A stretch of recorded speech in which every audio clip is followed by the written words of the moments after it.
खासदार कोण आहे आता हेच नेमकं सोलापूरचं तर सोडा, राज्याचं पण तेच चालू आहे की कोण कुणाचा खासदार आहे, कोण कुणाचा आमदार आहे, हा सर्वात मोठा प्रश्न आहे. जनतेचे सामान्य प्रश्न तर राहिलेच बाजूला, पण स्वतःचं करिअर वाचवण्यासाठी हे सगळ्यांचे आपली आपली वैयक्तिक धडपड चालू आहे. विकास कामाच्या नावाखाली रस्ते उघडून ठेवले गेले, स्मार्ट सिटीच्या नावाखाली शहराचं विद्रुपीकरण झालं, मिलेट सेंटरच्या नावाखाली इकडचा विकास ओढून घेण्यात आला. या सगळ्या गोष्टीचा त्रास, विमानसेवेचा गाजर दाखवून इथल्या तरुणांना इथेच अडकून ठेवण्यात आलं, कोणतेही उद्योगधंदे या ठिकाणी आले नाहीत. हाच त्रास सर्वसामान्य सोलापूरकरांना झाला. अतिशय बेजबाबदारपणे हे लोकप्रतिनिधी वावरत आहेत. त्यामुळं कुणाला मतदान करायचं आणि वेगवेगळ्या पक्षात प्रवेश करणं, आघाडीत जाणं, सत्ताधारी जे आहेत त्याचले निम्मे पक्ष विरोधी पक्षात आहेत. त्यामुळे सर्वसामान्य मतदारांची अवस्था संभ्रम अवस्था झालेली आहे. तुम्ही बॅलेट पेपरवर निवडणूक घेतली, या लोकांची, या भाजपचे, शिवसेनेचे असतील, शिंदेचे असतील, अजित पवारचे असतील, एक माणूस यांचा कधी निवडून येणार नाही. ह्यांनी लोकशाहीचा गळा घोटायचा कार्यक्रम सुरू ठेवलेला आहे. सिद्धेश्वर महाराज खासदार साहेबांनी तर ग्रामीण भागातला कुठला दौरा केलेला नाही. सिद्धेश्वर खासदार महाराज दाखवा आणि 2 लाख रुपये मिळवा. नोकरीची खूप गरज आहे आम्हाला तर सध्या, कारण दरवर्षी विद्यापीठातून लाखो संख्येने विद्यार्थी ग्रॅज्युएट होऊन बाहेर पडायला लागले, पण त्यांना काय करावं ती दिशाच भेटना गेली मुळाच. म्हणजे प्रत्येकजण ग्रॅज्युएट आहे, प्रत्येकजण 12वी पास आहे, पण पुढं जाऊन करणार काय त्या ग्रॅज्युएशनचं ह्याचं.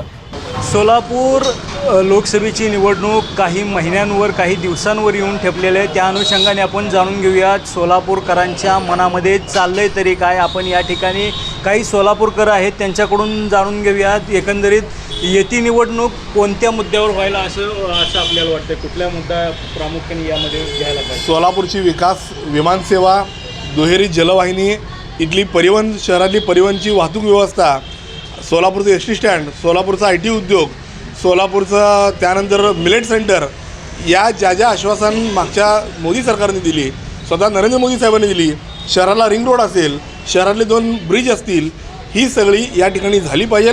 आणि याच मुद्द्यावरती येणारी लोकसभा असेल, विधानसभा असेल, अशा निवडणुका होतील असं मला एक सामान्य सोलापूरकर म्हणून वाटतं. मागच्या 5 वर्षामध्ये कुठल्या गोष्टीचा सर्वाधिक त्रास झाला किंवा झालं नाही काम असं वाटतं. विकास कामाच्या नावाखाली रस्ते उघडून ठेवले गेले, स्मार्ट सिटीच्या नावाखाली शहराचं विद्रुपीकरण झालं, मिलेट सेंटरच्या नावाखाली इकडचा विकास ओढून घेण्यात आला. या सगळ्या गोष्टीचा त्रास, विमानसेवेचा गाजर दाखवून इथल्या तरुणांना इथेच अडकून ठेवण्यात आलं, कोणतेही उद्योगधंदे या ठिकाणी आले नाहीत. हाच त्रास सर्वसामान्य सोलापूरकरांना झाला. येत्या निवडणुकीमध्ये तुम्ही मतदान करताना कोणत्या मुद्द्यावर मतदान कराल, काय एकंदरीत. मतदान करण्यासारखी इच्छाच होई नाही बऱ्याचशा मतदारांची, कारण सगळे खोटी आश्वासनं, प्रत्येक राज्यकर्त्यांना आलेल्या सत्ताधाऱ्यांनी खोटी आश्वासन द्यायची, दिशाभूल करायची सर्वसामान्य जनतेची, नागरिकाची. विशेष म्हणजे सोलापूर शहरात एवढा मोठा महाराष्ट्रातला हा जिल्हा असताना शहरात अद्याप सिटी बस चालू नाहीत. प्रवाशांना त्रास होतो, ज्यादा पैसे देऊन रिक्षानं प्रवास करावा लागतो. पुन्हा दुहेरी पाईपलाईनचा प्रकार आहे, रस्त्यामध्ये मोठमोठे खड्डे पडलेले आहेत. आणि या बाबतीत कुठेही महानगरपालिकेचं लक्ष नाही किंवा विधानसभेचे काही शहरचे भागातले आमदार आहेत त्यांना काही त्याचं देणं घेणं वाटत नाही. अतिशय बेजबाबदारपणे हे लोकप्रतिनिधी वावरत आहेत. त्यामुळं कुणाला मतदान करायचं आणि वेगवेगळ्या पक्षात प्रवेश करणं, आघाडीत जाणं, सत्ताधारी जे आहेत त्याचले निम्मे पक्ष विरोधी पक्षात आहेत. त्यामुळे सर्वसामान्य मतदारांची अवस्था संभ्रम अवस्था झालेली आहे. त्यामुळं निर्णय देणं, सांगण्याची सुद्धा इच्छा नाही की निवडणुकीबाबत मतदान करावं असे भावना नाहीत आमच्या. तुमचे खासदार कोण आहेत.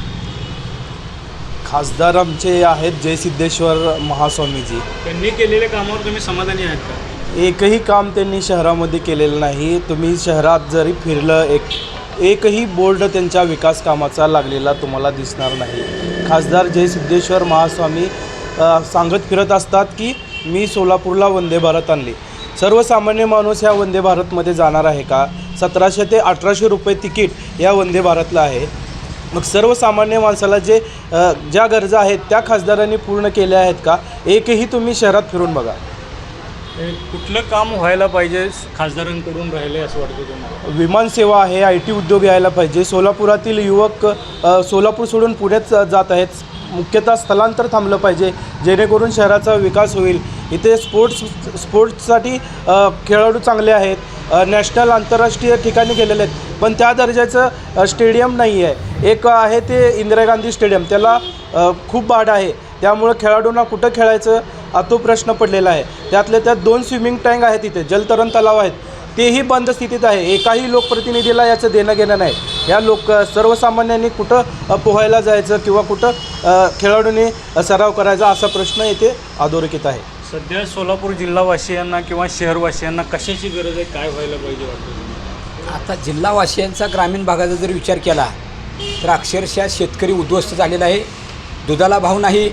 प्रत्येक वर्षी सुग्रास पेंड चुरापिंडीचे दर 300-400 रुपयांनी वाढवले जातात आणि त्याच कष्टकरी शेतकऱ्यांना उन्हातानात जनावरं दुधाची सांभाळून कष्ट करून दूध काढले. त्या दुधाचं खवा तयार होतो आणि खव्यापासून पेढा 550-600 रुपये किलो विकला जातो. आणि माझ्या ह्या दूध उत्पादकाला 2 महिन्याला शासन 15 ते 20 रुपयानं दुधाचा दर कमीच करतं आहे, परंतु त्याला दुधात दरवाढ करून देत नाही.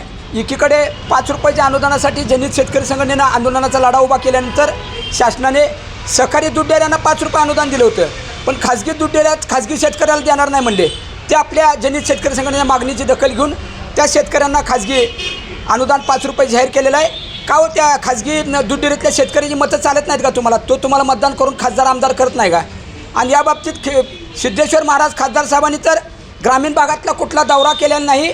सिद्धेश्वर खासदार महाराज दाखवा आणि 2 लाख रुपये मिळवा अशी घोषणा करण्याची वेळ आता जनहित शेतकरी संघटनेवर आलेली आहे. एकीकडे निर्यात बंदी केलेली आहे केंद्र शासनानं आणि नरेंद्र मोदी साहेब म्हणतात की शेतकऱ्याच्या जीवनात हरित क्रांती घडणार. केव्हा घडवणार काय? 9 वर्षापूर्वी तुम्ही जाहीर केलं होतं हमी भाव देणार, त्यातला कुठलाच हमी भावाचा प्रश्न मार्गी लावलेला नाही. टमाट्याला दर नाही. आत्ता परवा 4 महिन्याखाली टमाटर 250 रुपये 200 रुपये किलोनं बाजारभावात जात असताना, बाजारपेठेत जात असताना अक्षरशः राज्यकर्त्याच्या आणि वरिष्ठ अधिकाऱ्यांच्या पोटात दुखायला लागलं. अहो, तुम्ही जसं गव्हर्नमेंटच्या कर्मचारी अधिकाऱ्यांना, प्राथमिक शिक्षकांना, शाळांना, प्राध्यापकांना वेतन आयोग लागू करता, तसा कुठं तर 10 वर्षातनं माझ्या शेतकऱ्याला ती 200-250 रुपयाचा टमाट्याचा दर मिळत होता, तो सुद्धा दर तुम्ही 5 रुपये 3 वर आणून पाडला. आणि इतर बाबतीतसुद्धा सोयाबीनला मार्केट नाही, कापसाला भाव नाही, अशा विविध याच्यामध्ये हा शेतकरी माझा अडकलेला आहे. सोलापूर जिल्ह्यातला शेतकरी कांदा घेऊन येतो आहे, दिवसभर त्याचा कांद्याचा लिलाव होत नाही. गाड्यांच्या ट्रका भरून येतात, तिथं मार्केटमध्ये त्याची व्यवस्था केलेली नाही, नियोजन नाही. ह्या बेजबाबदार सभापतीनं तातडीनं विजयकुमार देशमुखांनी राजीनामा दिला पाहिजे. आणि इलेक्शनपुरतं तुम्ही शेतकऱ्यापुढं जाता, मतं मागता आणि त्याच्यानंतर त्या शेतकऱ्यावर अन्याय होत असताना त्याला शेतकरी निवास नाही, असलं तर तिथं व्यवस्था नाही, मुताऱ्या पाडून टाकलेल्या त्या अक्षरशः. तिथं बगल बच्च्याला आवडत्या कार्यकर्त्याला गाळा बांधायला परवानगी दिली, तिथं शौचालयाची व्यवस्था नाही आणि अक्षरशः तिथं कांद्याची चोरी केली जाते. त्या बाबतीत पोलीस चौकीची मागणी मी गेल्या कित्येक वर्षापासून जनहित शेतकरी संघटनेच्या वतीने करतोय. त्यांना काही त्याचं देणं घेणं नाही. शेतकरी संपवलेला आहे याने. महाराष्ट्रातल्या शिवसेना राष्ट्रवादी फुटीवर काय वाटतं आपल्याला? हे बघा, 2019ला ज्यावेळी निवडणुका झाल्या विधानसभेच्या, 2.5 वर्ष ठाकरे सरकार आणि शरद पवार गट यांनी काँग्रेसबरोबर सरकार केलं, परंतु एखाद्याचा आपला पराभव झाल्यानंतर आपलं सरकार बनलं नाही म्हणल्यानंतर हे फडणवीस असतील किंवा इतर कोणी असतील, त्यांनी जनतेकडून आशीर्वाद मिळण्याची एक 5 वर्ष वाट बघितली पाहिजे आणि इतरांना त्यांना दिले सरकार आलेच तर त्यांना काम करण्याची संधी दिली पाहिजे. परंतु देवेंद्र फडणवीसांनी मी मुख्यमंत्री नाही आहे आणि त्यांच्या पत्नीलासुद्धा माझा नवरा मुख्यमंत्री आता नाही हे त्यांना पचनीच पडत नव्हतं. 24 तास कुरघोड करणे, 24 तास फोडाफोडी करणे, 24 तास लोकशाही संपवणे आणि लोकशाहीचा गळा घोटायचं काम या लोकांनी केलेलं आहे. जो कोणी बोलेल त्याच्या मागे ईडी सीबीआय लावा, जो कोणी आंदोलन करेल त्याला आत उचलून टाका, जो कोणी आणखी बोलेल त्याच्या आर्थिक नाड्या बंद करा, त्याचे भाकरीचे जे काही व्यवसाय असतात ते बंद पाडा, अडचणीत आणा, अशा प्रकारचा कार्यक्रम ह्यांनी एक कलमी केलेला आहे. आणि हे सरकार 2.5 वर्ष झालं आपण बघतोय. हे एकनाथ शिंदे गटानं फुटून जाणं हा विषय असेल, अजित पवार गटानं फुटून जाणे हा विषय असेल. ह्यांनी अक्षरशः राज्य अस्थिर केलेलं आहे टोटल. आणि अस्थिर राजकीय व्यवस्था असल्याकारणानं या राज्यामध्ये कोणीही गुंतवणूक करायला तयार नाही. महागाई वाढ होऊन बसलेली आहे. मूळ मुद्द्यावरचे प्रश्न विचलित करण्यासाठी मूळ मुद्दे ह्यांची महागाई, बेरोजगारी, शेतीचे प्रश्न, आरोग्याचे प्रश्न हे या सरकारनं पूर्णपणे डॅमेज करून टाकलेले आहेत. आणि लोकांचं त्याच्यावर लक्ष जाऊ नये म्हणून लोकांना सतत कोणत्या ना कोणत्या मंदिराच्या असतील, धर्माच्या असतील, जातीच्या असतील, आरक्षणाच्या असतील, अशा प्रश्नावर नेहमी अडकावत राहायचं आणि ह्यांच्या पोळ्या भाजत राहायचा हा धंदा आहे. म्हणजे विकास दर टोटल खाली गेलेला आहे. विकास दराचा रेटसुद्धा वाढवून सांगतात. अवघड परिस्थिती झाली आहे यांच्यामुळं. हे अत्यंत वाईट आहे. लोकशाहीच्या गेल्या अनेक वर्षामध्ये असं कधीच घडलं नव्हतं. एवढा वाईट प्रकार हा झालेला आहे. त्याची जनता 2024च्या निवडणुकीमध्ये जर EVM जर ह्यांनी हटवलं ना, EVM जर हटवलं, लोकांची मागणी आहे EVM हटवा. तीनदा मग जर अमेरिका, जपान अशा प्रगत राष्ट्रांनी जर EVM हटवलं आहे, ते स्वतः EVM वापरत नाहीत. अमेरिकेची निवडणुकीचा निकाल लागायला 3 दिवस लागतात. बॅलेट पेपरवर काउंटिंग करावं लागतं तिथं. त्यांना घेता येत नाही का EVM? का इकडं EVM इकडं का आलं आहे? म्हणजे जर तुम्ही बॅलेट पेपरवर निवडणूक घेतली, या लोकांची, या भाजपचे, शिवसेनेचे असतील, शिंदेचे असतील, अजित पवारचे असतील, एक माणूस यांचा कधी निवडून येणार नाही. ह्यांनी लोकशाहीचा गळा घोटायचा कार्यक्रम सुरू ठेवलेला आहे आणि तो जनतेतून सुद्धा उद्रेक आहे. परंतु लोकशाहीचा आधार असणारा जो चौथा स्तंभ आहे पत्रकार नावाचा, तो चौथा स्तंभ या देशामध्ये मोठ्या प्रमाणात ढासळताना दिसतोय. कारण तो चौथ्या स्तंभाचे जर 51% शेअर्स जर ह्या सरकारमधल्या काही लोकांनी जर खरेदी केले असतील, तर त्यांच्या बाजूने ही माणसं बोलत राहणार आहेत. त्याचाच परिणाम म्हणजे काय, परवा 155 खासदारांना एकाच वेळी निलंबित करणं आणि सभागृहामध्ये हवे तसे निर्णय लावून घेणं, हवे तसे ठराव करून घेणे, हा विषय अत्यंत बिकट आहे. देश हा लोकशाही सूर्य मावळताना पाहिला आहे, चंद्र मावळताना पाहिला आहे, पण या देशाची लोकशाही मावळताना पाहायची वेळ आपल्यावर आलेली आहे असं म्हणायला वावगं ठरणार नाही. येत्या निवडणुकीत कुठल्या प्रश्नावर चर्चा व्हायला पाहिजे असं वाटतं तुम्हाला? कुठल्या मुद्द्यावर? सोलापुरात महत्त्वाचा मुख्य मुद्दा आहे तो डिग्री झाल्यावरती जे पुण्याला जायचं हे आहे प्रमाण, ते कमी व्हायला पाहिजे तरुणाईच्या मते. कारण आता तुम्ही हुतात्मा आणि इंटरसिटी जर का बघितलं तर गाडीत पाय ठेवायला जागा नसते, एवढी तरुणाई बाहेर म्हणजे पुण्याच्या दिशेने रवाना होते. जर शनिवारीत जर का तुम्ही बघितलात तर ट्रॅफिक जाम झालेलं असतं, पाय ठेवायला जागा नसते हुतात्मा आणि इंटरसिटीला, आणि परत सोमवारी सकाळी इकडून तिकडे जाते. म्हणजे उद्योगधंद्याचं पूर्ण बट्टाबोळ झालेला आहे सोलापुरात. ना कुठल्या प्रशासनाला घेणं देणं आहे, ना स्थानिक आमदारांना घेणं देणं आहे, ना कोणत्या लोकप्रतिनिधीला याचं काही म्हणजे काय घेणं देणंच नाही आहे. इथले खासदार, स्थानिक आमदार हे लोकसभेत, विधानसभेत काय बोलते ते त्यांनाच माहीत. म्हणजे आता आम्ही जसं इतर जिल्ह्यांचं प्रतिनिधित्व करताना बघतो, आमची बी अपेक्षा असते की इथला बी आमदार, इथला बी खासदार सोलापूरचं प्रतिनिधित्व करताना एकटे आपले प्रणितीतही सोडलं तर मला तर काय सत्ताधारी पक्षाचे तर आमदार काय करते तेच माहीत नाही. मागील 5 वर्षात सर्वाधिक त्रास कुठल्या गोष्टीचा झाला? मागील 5 वर्षात उद्योगधंदेच नाहीत सोलापुरात. हाच एकमेव त्रास आहे सोलापुरात, हाच महत्त्वाचा त्रास आहे. आणि सोलापूरला जे स्थानिक आपलं पालकमंत्री पद नाही आहे, ह्याचाही खूप मोठा त्रास झालेला आहे सोलापूर शहरासाठी. कारण मागच्या 4-4.5 वर्षात कमीत कमी 6 ते 7 पालकमंत्री बदललेले आहेत. ही नामुष्की आहे सोलापूरवरती. कारण सत्ताधारी पक्षाचे 9 आमदार असताना तुम्ही एक पालकमंत्री देत नाही, म्हणजे हे 9 आमदार कॅपेबल नाही आहेत का? यातले विशेष असताना सोलापूर हा असा जिल्हा आहे, राज्याचं गृहमंत्रीपद देशातलं 2 नंबर आणि उपमुख्यमंत्रीपद भोगलेलं आहे. पण साधं आता सोलापूरवर अशी नामुष्की आली आहे की पूर्ण राज्यातून एखादा राज्यमंत्रीही नाही आहे सोलापूरला. तुम्ही मतदान करताना कुठला मुद्दा विचारात घेऊन मतदान कराल? फक्त आणि फक्त उद्योगधंदे. हो, उद्योगधंदे एकच महत्त्वाचा मुद्दा आहे सोलापूरच्या तरुणाईच्या दृष्टीनं, बाकी कोणताच मुद्दा नाही आहे. तुमचे खासदार कोण आहेत आणि त्यांनी केलेल्या कामावर तुम्ही समाधानी आहात? म्हणजे सांगायचं झालं तर खासदारच मुळात सोलापूर शहरात कधी असतात तेच माहीत नाही आम्हाला. म्हणजे सामान्य नागरिकांनी खासदार कोण आहे एवढंसं, आता माझ्यासारख्या व्यक्तीला खासदार कोण आहेत माहीत आहे, पण जे दुसरे जे ग्राउंड लेवलचे व्यक्ती असतात त्यांना आपल्या शहराचे खासदार माहीत असणं गरजेचं आहे. पण ते खासदार कोण आहेत ते सांगणं सध्या मुश्किल आहे. त्यांनी कुठलं काम केलं आहे असं वाटतंय मागच्या भागात? काम आता बाहेरील आपलं म्हणजे सिटीतील लोक सोडले तर बाहेरच्या लोकांना माहिती आहेत कामं काय आहेत आपले. रस्त्याने सगळे खड्डे वगैरे येते, पावसात एक पावसाळा झाला की खड्डा रस्ता धुवून जातो आणि सगळे खड्डे हायाशी वर येतात.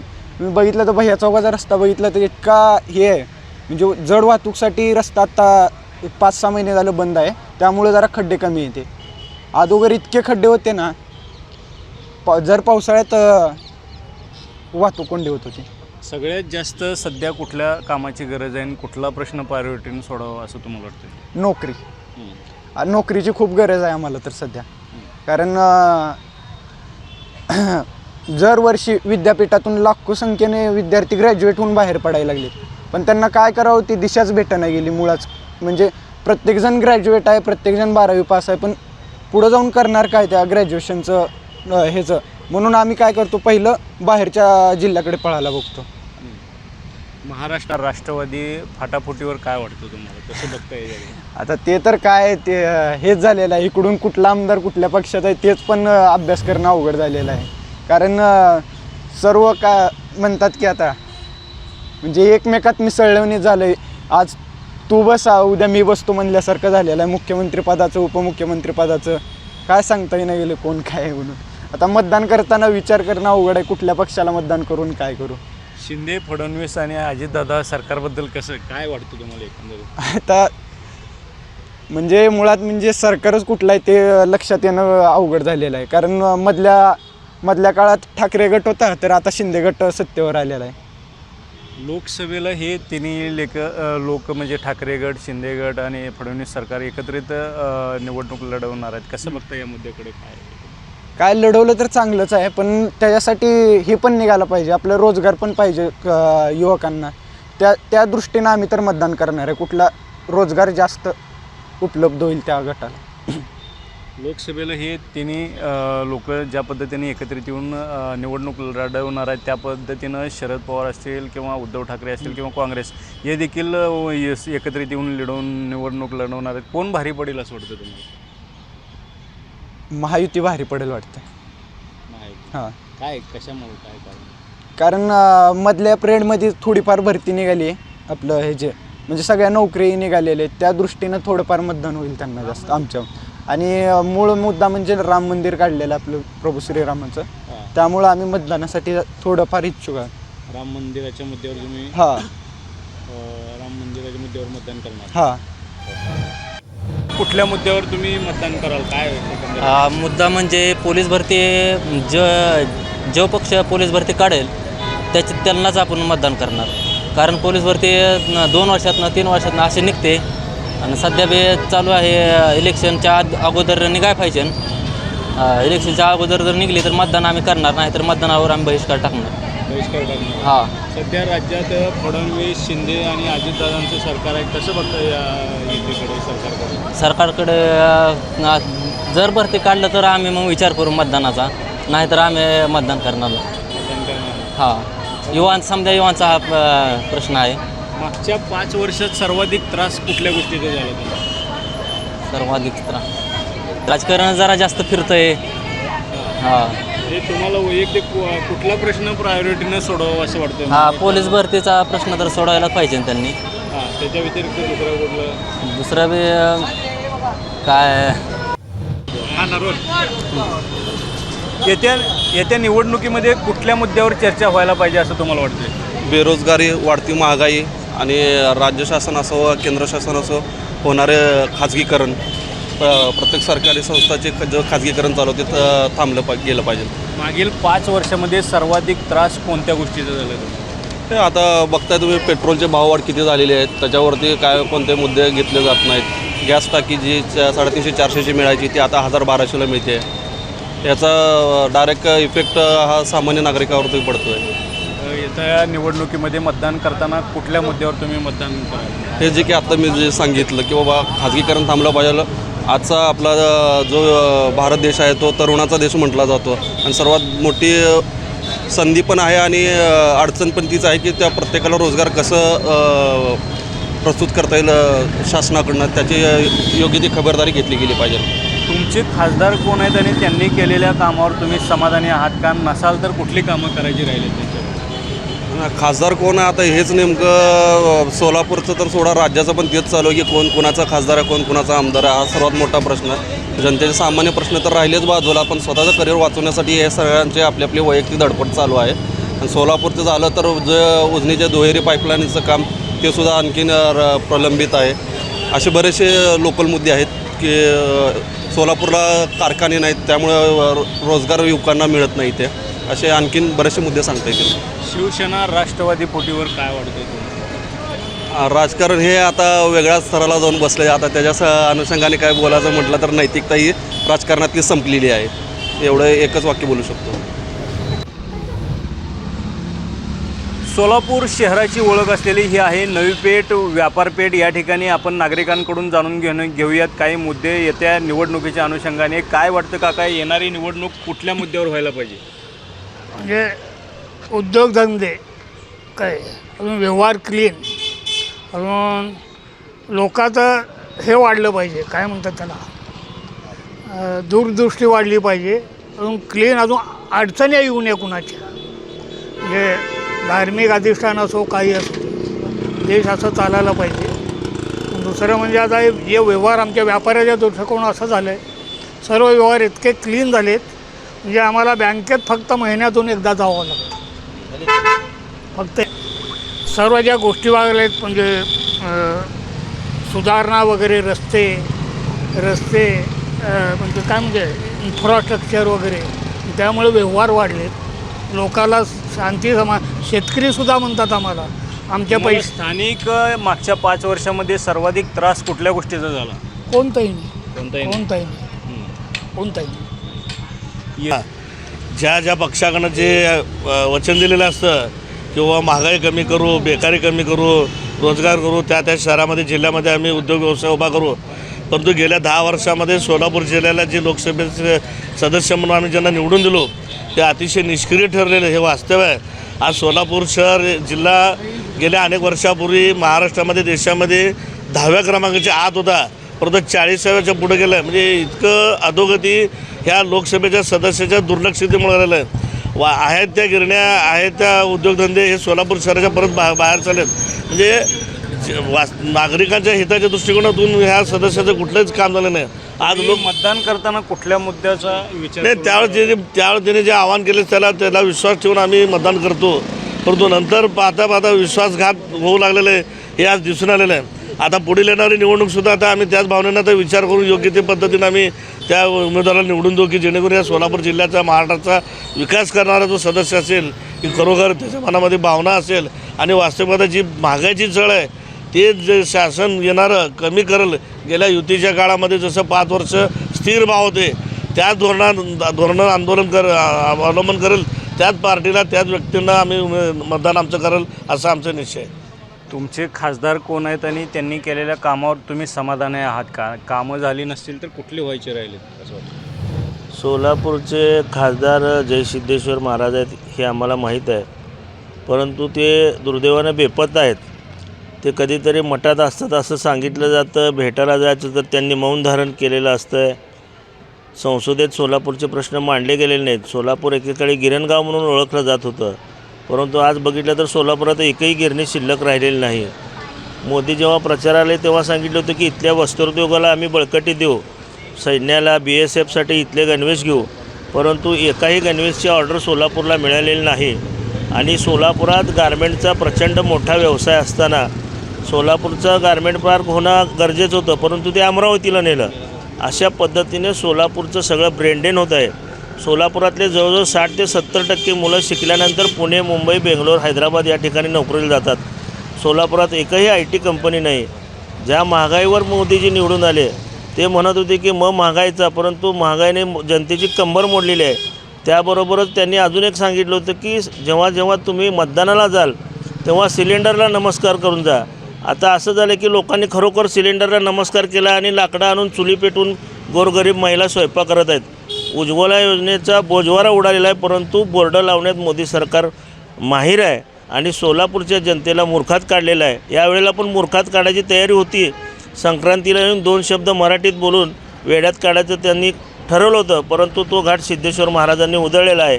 आणि मला वाटतं की सोलापूरची व्यापारपेठ ही भरली पाहिजे. एक काळी नवी पेठ म्हणजे सुवर्ण नगरी असल्यासारखं इथं भास होत होता, परंतु आज अशी की दुकानात गिऱ्हाईक नाही. सरकार आज मोठमोठ्या कंपन्यांना प्रमोशन करतं आहे किंवा प्रमोट करतं आहे. रेल्वे भाड्यानं दिले, जहाजं भाड्यानं दिले, विमानतळं देऊन टाकली, अजून काय काय देणार आहेत माहीत नाही. बँकेच्या व्यवहारावर प्रचंड बंधनं आणलीत. जी ज्येष्ठांची सवलत होती रेल्वेची ती सवलत काढून घेतली. याबद्दल ज्येष्ठांना काही वाटत नाही, परंतु आमची खंत अशी आहे की ज्या सोलापूरने ब्रिटिशांना सोलापुरातून पळवून एकेकाळी क्रांती केली होती ते सोलापूरकरचं रक्त आज थंड झालं आहे का असा माझा प्रश्न. सध्या सगळ्यात जास्त कुठल्या गोष्टीची गरज आहे, कुठला मुद्दा प्रामुख्याने सोडवायला पाहिजे असं वाटतं? या महाराष्ट्रामध्ये किंवा सोलापूर शहर जिल्ह्यामध्ये बेसुमार महागाई वाढलेली आहे. की तुम्ही डाळीचे भाव बघा, तेलाचे भाव बघा, गगनाला भिडलेले आहेत. एके वेळ आणि पेट्रोल डिझेल जिथं 50-60 रुपये लिटर होतं ते आता 110 रुपयाच्या वर गेलेलं आहे. त्यामुळं प्रचंड महागाई वाढलेली आहे. आणि उजनीतलं पाणी 100% उजनी भरलेलं असताना सोलापूर शहराला 8 दिवसात पाणी मिळतं. ज्या सोलापूर शहराने भाजपवाल्याला या महापालिकेची सत्ता दिली होती, परंतु ह्या भाजपवाल्याने इतकं स्मार्ट सिटीमध्ये भ्रष्टाचार केलेला आहे, प्रचंड भ्रष्टाचार केलेला आहे. ह्या विषयाचं हे सर्व विषय महागाई असू द्या, पाण्याचा प्रश्न असू द्या, स्मार्ट सिटीचा भ्रष्टाचार असू द्या, ह्याच्यावरनं लोकांना दिशाभूल करण्यासाठी कधी धर्माचा कधी देवाचा आधार घेऊन हे लोक प्रचार करत आहेत. परंतु सोलापूर शहरातील महाराष्ट्राची जनता ओळखलेली आहे यांना की महाराष्ट्रातील उद्योग पळवणे. तुम्ही बघा आता अदानी अंबानी असू द्या, अदानीचं भाषण बघा तुम्ही काल व्हायब्रंट गुजरातमध्ये अंबानीचं मुलाखत बघा तुम्ही. मी गुजराती आहे, गुजरात माझं कर्मभूमी आहे, अरे हरामखोर तू इथं महाराष्ट्रात जन्माला, महाराष्ट्रामध्ये देशामध्ये सगळ्यात श्रीमंत झाला, पण तू आज तुझी भाषा बदलली मोदीमुळं. गुजरातमध्ये जाऊन तू शेवटी जातच दाखवला तू. त्यामुळं या सोलापूर शहर जिल्हा असू द्या, महाराष्ट्र असू द्या, प्रचंड महागाई आहे, प्रचंड भ्रष्टाचार आहे, ईडीच्या माध्यमातून लोकांवर कारवाई आहेत. त्यामुळं पाण्याचा प्रश्न बिकट आहे. पाणी घाण पाणी येतं, 8 दिवसाला येतं, प्रचंड घाण पाणी येतं. सोलापूर शहरातील शेकडो हजारो नागरिक सिव्हिल हॉस्पिटलमध्ये पोटाचा आजाराने त्रस्त आहेत. त्यामुळं येणाऱ्या काळामध्ये तुम्ही बघता आमच्या इथलं खासदार बेपत्ता आहे, जातीचा खोटा दाखला चोरून निवडून आले, परंतु ज्यावेळेस इथे असल्यामुळं आम्हीसुद्धा त्यांचा प्रचार केलो, परंतु ह्या 5 वर्षामध्ये या सोलापूर शहरामध्ये तो कुठेही दिसला नाही, संसदेमध्ये दिसला नाही, कुठलाही आपल्या सोलापूर शहराचा प्रश्न मला नाही. फक्त येऊन जाऊन फोटो दाखवतो, मोदी साहेबांना म्हणतो या आमच्या यात्रेला, ह्याच्याशिवाय दुसरं काही त्यांनी काम केलं नाही. भविष्यामध्ये या लोकसभेमध्ये प्रचारात जर उतरलं तर लोकांनी त्याला पिटाळून लावल्याशिवाय राहणार नाही. शिवसेना राष्ट्रवादी फुटीवर काय वाटते? शिवसेना राष्ट्रवादी फुटीवर तर हे नाही, मला पहिले मुद्दा मांडायचा आहे सोलापुरातल्या युवा बेरोजगारावर. सोलापुरात कुठल्याही प्रकारचे कंपन्या नाहीत. सोलापूरचा विकास खूप रखडलेला आहे. सोलापुरात मोठमोठ्या कंपन्या आतापर्यंत यायला पाहिजे होते. आपल्या पाठीमागून बाहेरचे शहर पूर्ण विकासाच्या मार्गावर आहेत. सोलापूर खूप रखडलेलं आहे. तिथं मोठमोठे उद्योग यायला पाहिजे. आपलं विमानतळ अजून रखडलेलं आहे, ते पूर्ण व्हायला पाहिजे. मग नंतर उद्योग कंपन्या आले तर युवांना रोजगारांना रोजगार मिळेल. आणि स्मार्ट सिटी अंतर्गत उड्डाणपूल मंजूर झाले आहेत, पण ते अजून झालेलं नाही आहे. त्यामुळं खूप म्हणजे बेरोजगारी वाढलेली आहे. सोलापूरचा विकास पूर्ण खाली आलेला आहे, त्याच्यामुळे बेरोजगारी वाढली, रखडलेला आहे. उड्डाणपूल लवकरात लवकर तयार करून स्मार्ट सिटीला चालना द्यावी ही माझी विनंती. शिंदे फडणवीस अजित पवार सरकारबद्दल काय वाटते? एकदम बोगस कारभार चालू आहे. जे सध्या घटनाबाह्य सरकार आहे, त्यामुळं बघायला गेलं तर सरकार हे पडायला पाहिजे होतं, पण काय यांच्या वरच्या जे लोक यांचे हे आहेत अधिकारी, त्यामुळं यांनी टिकली सरकार आहे. यांचं कामं बघता उगं प्रचार म्हणजे टी व्ही प्रसारमाध्यमं ॲडव्हर्टाईजमधनं यांचं चाललेलं आहे सगळं.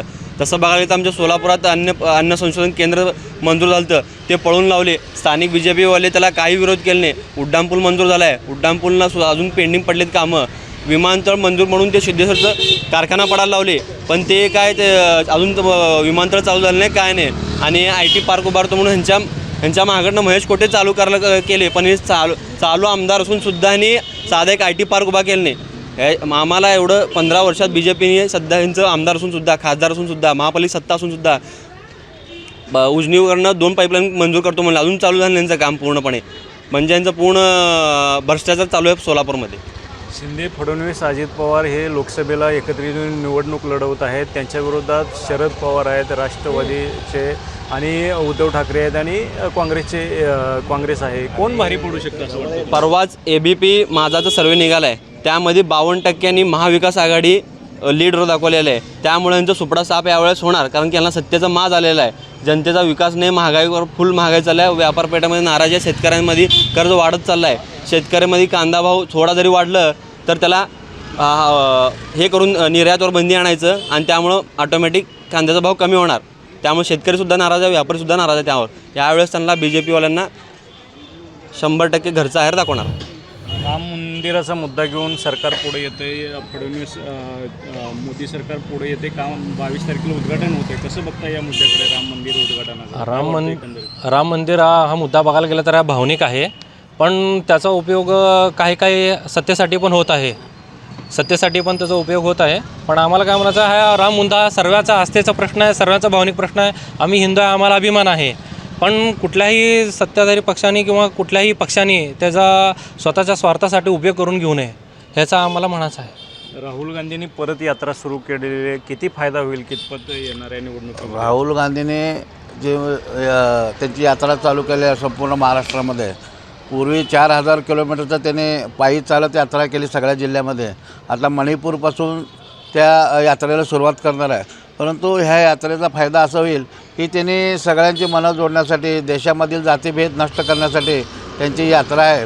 की ज्या भाजपने जाती धर्मात भांडणं लावलेल्या आहेत ते हे विचार नष्ट करण्यासाठी आणि डॉक्टर बाबासाहेबांची ज्या घटना संविधानात त्या विचारांनी चालण्यासाठी ह्या राहुल गांधीची यात्रा आहे. आणि राहुल गांधीच्या यात्रेला देशभर प्रचंड प्रतिसाद मिळेल आणि येणाऱ्या लोकसभेच्या निवडणुकीमध्ये त्याचा फायदासुद्धा होईल. राम मंदिराच्या मुद्द्याचं खरंच मार्केटिंग केलं जाते का मोदीकडून निवडणूक डोळ्यासमोर ठेवून? राम मंदिरचा मुद्दा आत्ताच आपण म्हणल्याप्रमाणे हा भावनिक आहे. त्यामागे सर्व हिंदूंच्या श्रद्धा आहेत. राम मंदिर होते ही सर्व हिंदूंसाठी आनंदाची बाब आहे. परंतु ज्या राम मंदिराचं बांधकामच पूर्ण झालं नाही त्या मंदिरात प्रतिष्ठापना करत आहेत मोदी. हे फक्त निवडणुका समोर ठेवून चाललेलं आहे. कारण राम मंदिराचं जोपर्यंत कळस पूर्ण होत नाही तोपर्यंत आत मूर्ती बसवली जात नाही हिंदू शास्त्रानुसार. परंतु हिंदू धर्माचीच अवहेलना मोदी करत आहेत असा आमचा स्पष्ट आरोप आहे. परंतु राम मंदिर झालं तर हाताला काम मिळायला पाहिजे. आणि राम मंदिर झालं तर राम राज्य आलं पाहिजे. आपण पाहिलं की मणिपूरमध्ये एका भगिनीला नग्न फिरवलं गेलं, तिच्यावर बलात्कार झाला, हत्या झाली. ऑलिम्पिक खेळाडूंनी आरोप केले भाजप खासदारावर की ते आमचे लैंगिक शोषण करत आहे. त्यावर भाजपनं काही केलं नाही, गुन्हा दाखल केला आणि त्याला जामीन मिळवून दिला. मग त्या खेळाडूंनी ज्यांनी ऑलिम्पिकमध्ये देशासाठी पदकं जिंकली त्या लोकांना आपली पदकं परत करावं लागली, आपले पुरस्कार परत करावे लागले आणि खेळाला रामराम ठोकावा लागला. हा रामरामच ह्या गव्हर्नमेंटला महागात पडणार आहे. कारण ज्या ठिकाणी माता भगिनी सुरक्षित नाहीत, जिथे रामराज्यच नाही, जिथे रावण राज्य चालू आहे, त्या सरकारला घरी बसवल्याशिवाय राहणार नाही. त्याबरोबरच राहुल गांधीजी एक यात्रा काढत आहेत भारत जोडो. आमचं त्यांना एकच म्हणणं आहे की महाराष्ट्रीयन म्हणून स्वातंत्र्यवीर सावरकरांबद्दल आम्हाला अतिव आदर आहे. त्यांनी केलेल्या कार्याची तुलना कशी होऊ शकत नाही. त्यामुळं राहुल गांधींनी कृपा करून सावरकरांच्या विषयी कसलेही उद्गार काढू नये. मागच्या 5 वर्षामध्ये सर्वाधिक त्रास कुठल्या गोष्टीचा झाला सोलापूरकरांना? सोलापूरकरांना का पाणी, महागाई, बेकारी हे वास्तव आहे. त्या सोलापूर आलेल्या योजनासुद्धा सोलापुरातलेच गेले आणि महाराष्ट्रातले बी गेले तरी हे मिंदे सरकार गपच आहे. त्याच्यामुळं नागरिक इतके त्रस्त झालेत. कधी निवडणूक येतील, कधी यांना जागा दाखवू या भावनेतनं वाट बघत, पण यांनी निवडणूकच जाहीर करणार. अजूनही निवडणूक आता म्हणतात लोकसभेची लवकर होणार हे निश्चित असं वाटत नाही आम्हाला तरी. कारण हे सर्व रिपोर्ट शासनाकडे गेलेलं आहे की पब्लिक सब जानती आहे की यांना काय करायचं, त्या हिशोबाने तयारी लागलेली आता नागरिक. तर हे होते सोलापूरकर. आपण जाणून घेतलेलं आहे सोलापूरकरांच्या मनामध्ये चाललं आहे तरी काय. सोलापूरकरांना राज्यस्तरीय प्रश्नापेक्षा स्थानिक प्रश्न महत्त्वाचे वाटतात. स्थानिक प्रश्नांना प्राधान्य देऊन ते सोडवायला पाहिजे. ते प्रश्न सुटले नाहीत असे यांच्या भावना या ठिकाणी व्यक्त होताना बघायला मिळत आहेत. मुंबई तकसाठी विजयकुमार बाबर, सोलापूर.